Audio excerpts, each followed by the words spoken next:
What's up everybody, Ryan here, at long last starting to create some content for this YouTube channel of mine that's not just a time-lapse video of me painting a cap or something. I've been putting off making videos simply because my home studio setup hasn't been particularly conducive to filming things, so while I get that ready, I thought I'd cover something pretty quick and simple.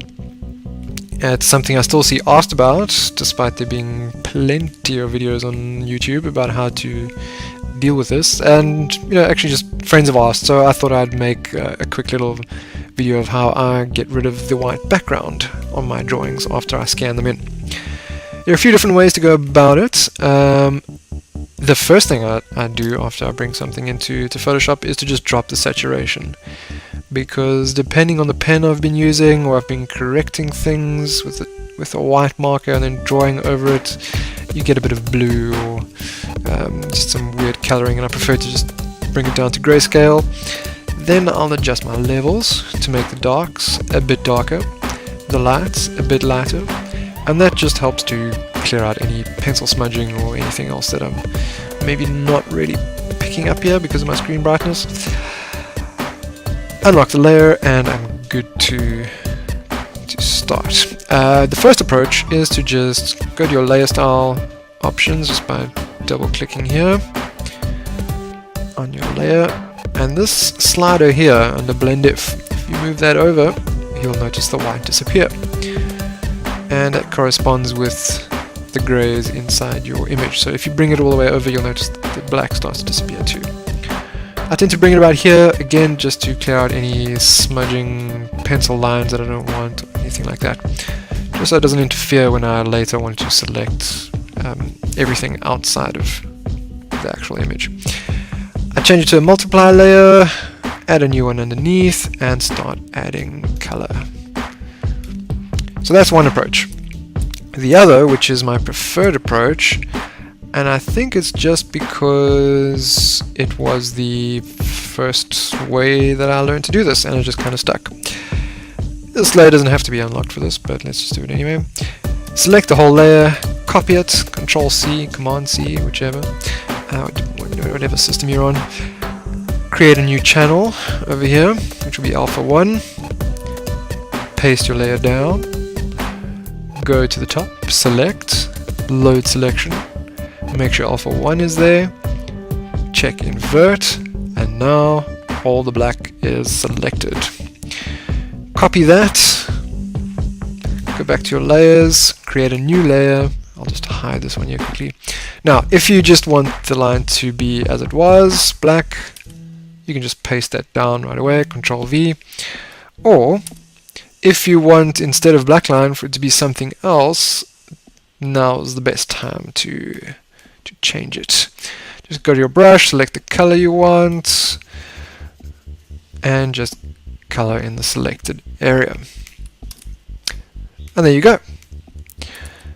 I tend to keep things black like that.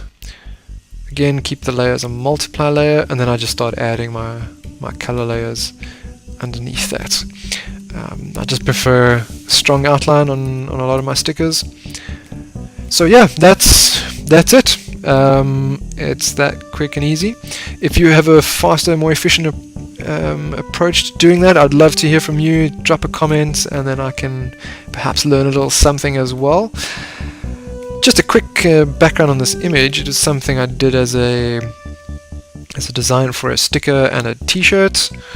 It's got a kind of self-portrait here, my alter ego, and a pigeon which seems to keep popping up in my work and is where the Aiku name comes from, all set within this spray can shape. So it's kind of a totem of my art persona.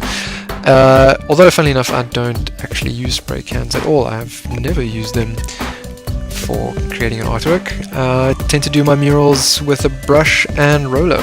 So yeah, but I'm quite keen to play around with sprays because there's some things you can do a bit more efficiently and a bit faster, which would make quite a difference.